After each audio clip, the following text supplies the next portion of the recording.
ಆತ್ಮೀಯ ವೀಕ್ಷಕರೇ, ದಿನಾಂಕ 23 ಡಿಸೆಂಬರ್ 2025 ಕೊಪ್ಪಲು ಕುಟುಂಬಸ್ಥರಿಗೆ ಎಂದಿನಂತಿರಲಿಲ್ಲ. ಅಂದು ಶ್ರೀ ಅನ್ನಪೂರ್ಣೇಶ್ವರಿ ಸನ್ನಿಧಿಗೆ ಹೊಸದಾಗಿ ಮೇಲಂತಸ್ತು ಸೇರ್ಪಡೆಯಾದುದರಿಂದ ನವೀಕೃತ ಮೇಲಂತಸ್ತಿನಲ್ಲಿ ಬೆಳಿಗ್ಗೆ ಶ್ರೀ ಸತ್ಯನಾರಾಯಣ ಪೂಜೆ, ತದನಂತರದಲ್ಲಿ ನೆಲ ಅಂತಸ್ತಿನಲ್ಲಿ ಶ್ರೀ ಅನ್ನಪೂರ್ಣೇಶ್ವರಿಗೆ ಸಹಸ್ರನಾಮಾರ್ಚನೆ, ಮಹಾಮಂಗಳಾರತಿ, ಕೊನೆಯಲ್ಲಿ ಮಧ್ಯಾಹ್ನದ ಗೋಂದಲ ಸೇವೆ ನಡೆಯಿತು. ಸಕಲ ಕುಟುಂಬಸ್ಥರಿಗೆ ಅಮ್ಮನವರ ಆಶೀರ್ವಾದಪೂರ್ಣ ದೇವವಾಣಿಯು ದೇವಪಾತ್ರಿಯ ಮುಖೇನ ಹೊರಹೊಮ್ಮಿತು. ಈ ದೇವವಾಣಿಯ ಸಂಪೂರ್ಣ ಚಿತ್ರಣ ಇಲ್ಲಿದೆ. ನೋಡಿ, ಕೇಳಿ, ಆನಂದಿಸಿರಿ. ನಿಮ್ಮ ಆಪ್ತೇಷ್ಟರಲ್ಲೂ ಈ ದೃಶ್ಯಾವಳಿಯನ್ನು ಹಂಚಿಕೊಳ್ಳಿ. ಧನ್ಯವಾದಗಳು. ಜೈ ಶ್ರೀರಾಮ್, ಜೈ ಶ್ರೀರಾಮ್, ಜೈ ಶ್ರೀರಾಮ್.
विद्महे कन्याकुमारी धीमहि तन्नो दुर्गे प्रचोदयात्।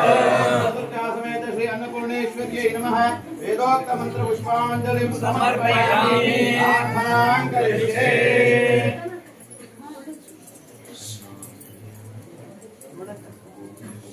ಸರ್ವಸ್ವರೂಪೇ ಸರ್ವೇಶೇ ಸರ್ವಶಕ್ತಿಸಂಹಿತೆ ಭಯೇಭ್ಯ ಸ್ವಾಹಿನೋ ದೇವಿ ದುರ್ಗೆ ದೇವಿ ನಮೋಸ್ತುತೆ ಶರಣಾಗತ ದೀನಾಥ ಪರಿತ್ರಾಣ ಪರಾಯಣೆ ಸರ್ವಸ್ಯಾರ್ಥಿ ಹರೇ ದೇವಿ ನಾರಾಯಣಿ ನಮೋಸ್ತುತೆ ಅನ್ನಪೂರ್ಣೆ ಸುಧಾಪೂರ್ಣೆ ಶಂಕರ ಪ್ರಾಣವಲ್ಲದೆ ಜ್ಞಾನವೈರಾಗಿ ಸಿದ್ಧ್ಯರ್ಥಂ ಭಿಕ್ಷಾಂದೇಹಿ ಶತಾವತಿ. ಮಹಾತಾಯಿ ಮಹಾಕಾಳಿ ಮಹಾಲಕ್ಷ್ಮಿ ಮಹಾಸರಸ್ವತಿ ಸ್ವರೂಪಿಣಿಯಾಗಿರತಕ್ಕಂಥ ನವದುರ್ಗೆಯ ಅಡಿದಾವರೆಗಳಲ್ಲಿ ಅನ್ನಪೂರ್ಣೇಶ್ವರಿಯ ಪಾದಾರವಿಂದಗಳಲ್ಲಿ ಮನೆಯ ಭಕ್ತರು ಕುಟುಂಬಸ್ಥರು ಬ್ರಹ್ಮಸಭೆಯವರು ಎಲ್ಲರೂ ಸೇರಿಕೊಂಡು ಏಕೋ ಭಕ್ತಿಯಿಂದ ನಿನ್ನ ಚರಣಾರವಿಂದಗಳಲ್ಲಿ ಪ್ರಾರ್ಥನೆ ಮಾಡ್ತಾ ಇದ್ದಾರೆ. ಮನೆಯಲ್ಲಿ ಏನೋ ಬಹಳ ದಿವಸದಿಂದ ನಿನ್ನ ಸೇವೆ ನಡೆಸಬೇಕು, ಮನೆಯಲ್ಲಿ ಸಂಕಲ್ಪ ಇತ್ತು, ಕಾಲಾನುಕಾಲ ಕೂಡಿ ಬರಬೇಕು. ಅದು ಇವತ್ತಿನ ದಿವಸದಲ್ಲಿ ಸುಮುಹೂರ್ತದಲ್ಲಿ ಇವತ್ತು ಒಳ್ಳೆ ಕೂಡಿ ಬಂದಂಥ ದಿವಸ, ಅದು ಮಂಗಳವಾರ ದಿವಸ ಒಳ್ಳೆಯ ದಿವಸದಲ್ಲಿ ಅದು ಕೂಡಿ ಬಂದಿದೆ. ಅಣ್ಣ ತಮ್ಮಂದರು ಕುಟುಂಬಸ್ಥರೆಲ್ಲರೂ ಸೇರಿಕೊಂಡು ನಿನ್ನ ಸೇವೆಯನ್ನು ಬಹಳ ಚಂದವಾಗಿ ಅಂತ ಹೇಳಿದೆ. ಮನುಷ್ಯ ಮಾತ್ರರಿಗೆ ನಿನಗೆ ಬೇಕಾದಷ್ಟು ಕೊಡಲಿಕ್ಕೆ ನಮ್ಮಂಥ ಮನುಷ್ಯ ಮಾತ್ರರಿಗೆ ಸಾಧ್ಯವೇ ಇಲ್ಲ. ಯಾಕೆ ಅಂತ ಹೇಳಿದರೆ ನೀನು ಜಗದ್ರಕ್ಷಕಿ, ಇಡೀ ಬ್ರಹ್ಮಾಂಡವನ್ನು ಕಾಯತಕ್ಕಂಥವಳು. ನಿನಗೆ ಏನು ನಾವು ಕೊಡಲಿಕ್ಕೆ ಸಾಧ್ಯ ಇದೆ? ನೀನು ಕೊಟ್ಟಂಥದ್ರಲ್ಲಿ ಒಂದು ಹೂವಿನ ಎಸಳನ್ನು ನಿನ್ನ ಅಡಿದಾವರೆಗಳಲ್ಲಿ ಅರ್ಪಣೆ ಮಾಡಿ ಅದನ್ನು ನಿನ್ನಲ್ಲೇ ಬೇಡಿಕೊಳ್ಳೋದು. ನಮಗೆ ಇನ್ನೂ ಮುಂದೆ ಬರುವಂಥ ಯಾವುದೇ ಕಷ್ಟ ನಷ್ಟ ತೊಂದರೆಗಳು ಬರದಂಥ ರೀತಿಯಲ್ಲಿ ನಮ್ಮನ್ನು ಸಂರಕ್ಷಣೆ ಮಾಡು, ನಿನ್ನೆ ಸೇವೆ ಮಾಡುವಂಥ ಯೋಗ ಭಾಗ್ಯವನ್ನು ನಮಗೆ ಕೊಡು ಅಂಥೇಳಿ ಇಷ್ಟೇ ರೀತಿಯಲ್ಲಿ ನಾವು ಪ್ರಾರ್ಥನೆ ಮಾಡುವಂಥದ್ದೇ ಹೊರತು ಬೇರೆ ಏನು ನಿನ್ನಲ್ಲಿಲ್ಲ. ಆದ್ದರಿಂದ ಇವತ್ತು ಕೊಟ್ಟಂಥ ಕಿಂಚಿತ್ ಸೇವೆ ಅದನ್ನು ನನ್ನ ಭಕ್ತರು ಕುಟುಂಬಸ್ಥರು ಎಲ್ಲರೂ ಸೇರಿಕೊಂಡು ಬಹಳ ಚಂದವಾಗಿ ನಡೆಸಿಕೊಟ್ಟಿದ್ದಾರೆ ಅಂತ ಹೇಳಿಕೊಂಡು ಅದನ್ನು ನೀನು ನಿನ್ನ ಅಡಿದಾವರೆಗಳನ್ನು ಸ್ವೀಕಾರ ಮಾಡಿಕೊಂಡು ಮುಂದಿನ ಜೀವನದಲ್ಲಿ ಆ ಕುಟುಂಬಕ್ಕೆ ಯಾವುದೇ ಥರದ ತೊಂದರೆಗಳು ಬರಬಾರ್ದು. ಅವರು ನಿನ್ನ ಸೇವೆ ಮಾಡುವಂಥ ರೀತಿಯಲ್ಲಿ ಆಯುಷ್ಯ ಆರೋಗ್ಯ ಭಾಗ್ಯ ಎಲ್ಲವನ್ನು ಅವರಿಗೆಲ್ಲ ಹಾಕಿಕೊಟ್ಟು ಉತ್ತರೋತ್ತರ ಅಭಿವೃದ್ಧಿ ಮಾಡಿ ನಡೆಸಿಕೊಡ್ಬೇಕು ಅಂತ ಹೇಳಿಕೊಂಡು ಇಡೀ ಬ್ರಹ್ಮಸಭೆ ಕುಟುಂಬಸ್ಥರು ಇವತ್ತಿನ ದಿವಸ ಸೇವೆ ನಡೆಸಿದಂಥ ಭಕ್ತರು ನಿನ್ನ ಅಡಿದಾವರೆಗಳಲ್ಲಿ ನಮಸ್ಕರಿಸಿ ಪ್ರಾರ್ಥನೆ ಮಾಡ್ತಾ ಇದ್ದಾರೆ. ಭಟ್ರೆ, ಕೌಶಿಕ ಗೋತ್ರಜರಾದಂತಹ ಕುಪ್ಪಲು ಬ್ರಹ್ಮ ಕುಟುಂಬ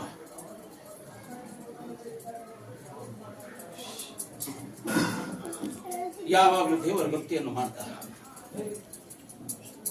ನಿತ್ಯ ಆರಾಧನೆಯನ್ನು ಮಾಡಿಕೊಂಡು ಹಾಗೆ ಬಂದಂತಹ ಸಮಯದಲ್ಲಿ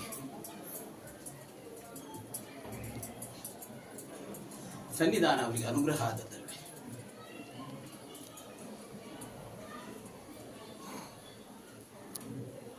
ಹಾಗೆ ಅನುಗ್ರಹ ಆದಂತಹ ಸನ್ನಿಧಾನವನ್ನು ಪೂರ್ವಕಾಲದಿಂದಲೂ ಇಂದಿನವರೆಗೆ ಶ್ರದ್ಧಾ ಭಕ್ತಿ ಪೂರ್ವಕವಾಗಿ ಆರಾಧನೆಯನ್ನು ಮಾಡಿಕೊಂಡು ಬಂದಿದ್ದಾರೆ. ಯಾವ ಕಾರಣಕ್ಕೂ ಅವರನ್ನು ಕೊಟ್ಟದ್ದಿಲ್ಲ. ಅಮ್ಮ ಇಂಥ ದುರಿತ ಬಂದಿದೆ, ಇಂಥ ಕಷ್ಟ ಬಂದಿದೆ ಅಂತ ಕೈ ಮುಗಿದು ಪ್ರಾರ್ಥನೆ ಮಾಡಿದಾಗ ತಕ್ಷಣ ಸನ್ನಿಧಾನ ಬಂದಿದೆ.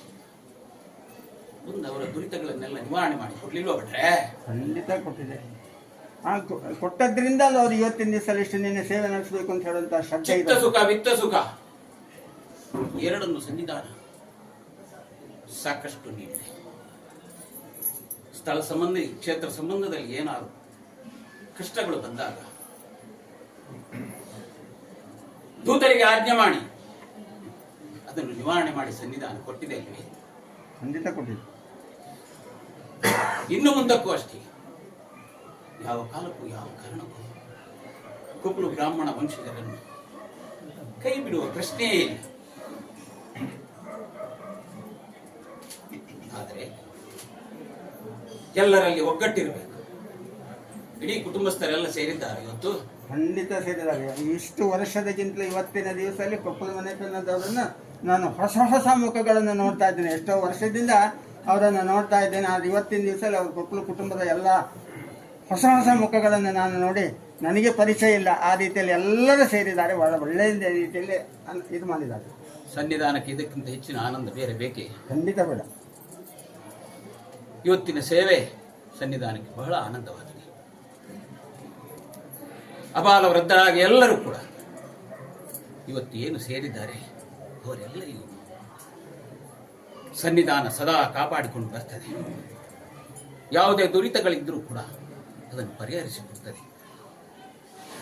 ಬೆಳಿಗ್ಗೆ ಹೊಸಲು ಬರೆಯುವಾಗ ಪ್ರಾರ್ಥನೆ ಮಾಡಬೇಕು. ಅಮ್ಮ, ಈ ಮನೆಗೆ ಯಾವುದೇ ದುರಿತಗಳು ಬಾರದಂತೆ ನಮ್ಮನ್ನು ಕಾಪಾಡುತ್ತಾಯಿ. ಮುಂಜಾನೆ ಸಂಜೆ ದೀಪ ಬೆಳಗುವಾಗ, ಜ್ಯೋತಿ ಬೆಳಗುವ ಸಮಯದಲ್ಲಿಯೂ ಕೂಡ ಸನ್ನಿಧಾನವನ್ನು ಪ್ರಾರ್ಥನೆ ಮಾಡಿ. ಎಂಥ ಕಷ್ಟ ಬಂದರೂ ಕೂಡ ನಾನು ನೋಡಿದಂಥ ಈ ಮನೆಯ ಮಹಾತಾಯಿ ಬೆಳಿಗ್ಗೆ ಸಂಜೆ ಇಡೀ ಕುಟುಂಬ ಸಾನ್ನಿಧ್ಯದಲ್ಲಿ ನಿನ್ನಲ್ಲಿ ದೀಪ ಹಚ್ಚಿಟ್ಟು ಫಸಲು ಬರೆದು ಇದನ್ನು ಮಾಡಬೇಕಾದ್ರೆ ಆ ಮಹಾತಾಯಿ ಮಾಡಿದಂಥದ್ದು ನಾನು ಇವತ್ತಿಗೂ ಸಮೇತ ನೆನೆಸ್ಕೊಳ್ತೇನೆ. ಈ ಮನೆಗೆ ಬಂದಾಗ ಆ ಮಹಾತಾಯಿ ಎಷ್ಟು ಸಂತೋಷದಿಂದ ಅತಿಥಿ ಅಭ್ಯಾಗತರನ್ನು ಸ್ವಾಗತ ಮಾಡಿ ಆ ಮಾತಾಡಿಸುವಂಥ ರೀತಿ ಆ ಮಹಾತಾಯಿ ನಿಜವಾಗಿ ಅವಳು ಮಾಡಿದಂಥ ಒಂದು ಭಕ್ತಿಗೆ ನೀನು ಕೊಟ್ಟಂಥದ್ದು ಇದು ಸಂಪೂರ್ಣವಾದಂಥದ್ದು ಅಂತ ನನ್ನ ಮನಸ್ಸಿನಲ್ಲಿ. ಭಟ್ರೆ, ಸನ್ನಿಧಾನ ಎಲ್ಲವನ್ನೂ ಸೂಕ್ಷ್ಮವಾಗಿ ಗಮನಿಸ್ತಾ ಉಂಟು. ಎಲ್ಲವೂ ಸನ್ನಿಧಾನದ ಚಿತ್ತಕ್ಕೆ ಇದೆ. ಏನು ಹೇಳುತ್ತಾ ಇದೆ ಸನ್ನಿಧಾನ ಅಂತ ಹೇಳಿದರೆ, ಕೇವಲ ಈ ಒಂದು ಮನೆ ಅಲ್ಲ, ಈ ಕುಟುಂಬಸ್ಥರು ಯಾವ ಮನೆಯಲ್ಲಿ ಎಲ್ಲಿ ಇದ್ರೂ ಕೂಡ ನಿತ್ಯ ಬೆಳಿಗ್ಗೆ ಏನು ಹೊಸಲು ಬರೆಯುವಂಥ ಕ್ರಮ ಉಂಟು. ಆವಾಗ ಇಡೀ ಕುಟುಂಬಕ್ಕೆ ಒಳ್ಳೆಯದಾಗಲಿ, ಈ ಮನೆಗೆ ಯಾವುದೇ ದುರಿತಗಳು ಬಾರದಿರಲಿ ಅನ್ನುವಂಥದ್ದು ಸನ್ನಿಧಾನದಲ್ಲಿ ಮಾಡಬೇಕಾದಂಥ ಪ್ರಾರ್ಥನೆ. ಬೇರೇನು ಸನ್ನಿಧಾನ ಕೇಳ್ತದೆ? ಏನು ಕೇಳೋದು? ನಿರ್ಮಲ ಹೃದಯಪೂರ್ವಕವಾದ ಭಕ್ತಿಯನ್ನು ಮಾತ್ರ ಕೇಳ್ತದೆ. ಅದನ್ನು ಸನ್ನಿಧಾನಕ್ಕೆ ನೀಡಲಿಕ್ಕೆ ಸಾಧ್ಯ ಇಲ್ವೇ ಭಟ್ರೆ? ಸಾಧ್ಯ. ಅಂದಿನಿಂದ ಇಂದಿನವರೆಗೆ ಅವಿಚ್ಛಿನ್ನವಾಗಿ ನಿತ್ಯ ಪೂಜೆಯನ್ನು ಮಾಡಿಕೊಂಡು ಬಂದಿದ್ದಾರೆ. ಕಾಲ ಕಾಲಕ್ಕೆ ಪಾರಾಯಣಾದಿಗಳು ಹಾಗೂ ವಾರ್ಷಿಕ ಸೇವೆಗಳನ್ನು ಮಾಡಿಕೊಂಡು ಬಂದಿದ್ದಾರೆ. ಯಾವುದೇ ಕಾರಣಗಳಿರಲಿ, ಕುಟುಂಬಸ್ಥರು ಒಂದು ದಿನ ನಿತ್ಯ ಅರ್ಚಕರು ಹಾಗೂ ಪುರೋಹಿತ ವರ್ಗ ನಿಗದಿ ಮಾಡಿದಂತಹ ಒಂದು ದಿವಸಕ್ಕೆ ಎಲ್ಲರೂ ಬಂದು ಸೇರತಕ್ಕದ್ದು. ಅದರಲ್ಲಿ ಇರುವಂತಹ ಆನಂದ, ಅದರಲ್ಲಿ ಇರುವಂತಹ ಒಂದು ಖುಷಿ, ಸಾನ್ನಿಧ್ಯದ ಸುಖ ಬೇರೆಲ್ಲೂ ಇಲ್ಲ. ಈ ಕ್ಷೇತ್ರದಲ್ಲಿ ನಿತ್ಯ ಪಾರಾಯಣ ಮಾಡ್ತಾ ಇದ್ದಾರೆ. ಲಲಿತಾ ಸಹಸ್ರನಾಮ ಇಲ್ಲಿ ಘೋಷಣೆ ಆಗ್ತಾ ಉಂಟು. ಅದರಿಂದ ಈ ಸಾನ್ನಿಧ್ಯ ಮತ್ತಷ್ಟು ಸಶಕ್ತವಾಗಿದೆ. ಈ ಶಕ್ತಿಯುತವಾದಂತಹ ಸಾನ್ನಿಧ್ಯದಲ್ಲಿ ಯಾವುದನ್ನೇ ಬೇಡಿಕೊಳ್ಳಿ ಭಟ್ರೆ, ಅನುಗ್ರಹ ಆಗ್ತದೆ. ಇದಕ್ಕೆ ಯಾವುದೇ ರೀತಿಯ ಸಂಶಯ ಬೇಡ. ನಿಶಾಕಾಲದಲ್ಲಿ ಮತ್ತೆ ನಡೆಯುವಂತಹ ಅಗ್ನಿ ಸೇವೆಯಲ್ಲಿ ಅಗ್ನಿದುರ್ಗೆಯಾಗಿ ಸನ್ನಿಧಾನ ಈ ಕ್ಷೇತ್ರದಲ್ಲಿ ಕಾಣಿಸಿಕೊಳ್ಳಲಿದೆ. ಯಾವುದಾದ್ರು ಚಿಂತನೆಗಳಿದ್ದರೆ ಆ ಸಮಯದಲ್ಲಿ ಮಾಡೋಣವಂತೆ. ಈಗ ಬ್ರಹ್ಮ ಸಮಾಜದ ಬ್ರಹ್ಮವಚನ ಆಗಲಿ. ಹಾಗಾದ್ರೆ ಮುಂದಿನ ಕಾರ್ಯಕ್ರಮಗಳು ನೆರವೇರಲಿ. ಭಟ್ರೆ, ಬ್ರಹ್ಮ ಸಮಾಜಕ್ಕೆ ಪ್ರಸಾದ ಕೊಡುವುದಲ್ಲ? ಖಂಡಿತ ಕೊಡಬೇಕು.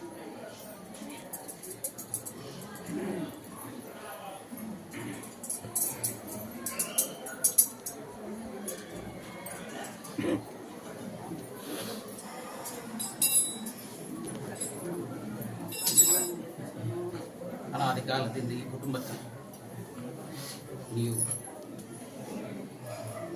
ಎಲ್ಲ ಮಾರ್ಗದರ್ಶನ ಮಾಡ್ತಾ ಮಾರ್ಗದರ್ಶನ ಮಾಡಿಕೊಡ್ತಾನೆ ಬ್ರಹ್ಮ ಸಮಾಜಕ್ಕೆ ಪ್ರಸಾದ